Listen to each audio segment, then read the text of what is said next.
Hello guys, আসসালামু আলাইকুম। সবাই কেমন আছেন? আশা করি সবার ঈদ অনেক ভালো কেটেছে।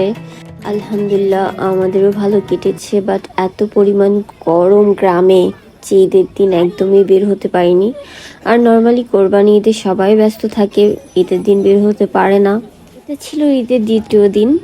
আমরা সবাই মিলে ঘুরতে বের হয়ে যাই। আমার ছোট ভাইয়ের রাবতার পৌর শিশু পার্কে ঘুরতে যাবে, দেন ওকে নিয়ে বের হয়ে যাই। হ্যাঁ, আর আমি সেই ভিডিও করা শুরু করে দিয়েছি।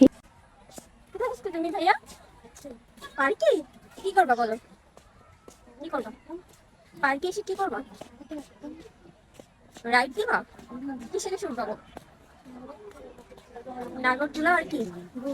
ঘোড়া আর ভাইয়া বলি ঈদ মুবারক। হ্যাঁ ওটা দেখবা।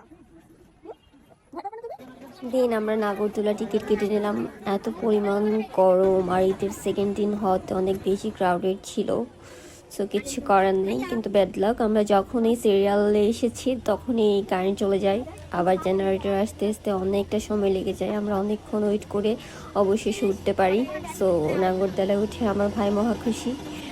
অ্যান্ড ওর জুতাটা ছিঁড়ে যায় ওঠার পর।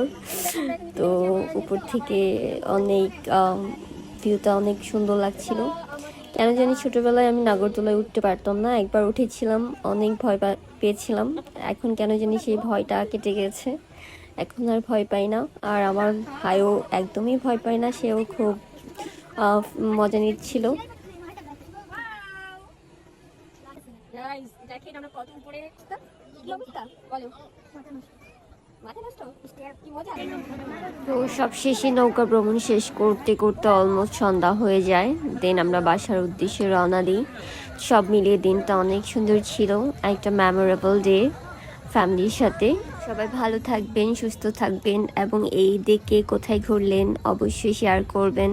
সো আল্লাহ হাফিজ, বাই বাই।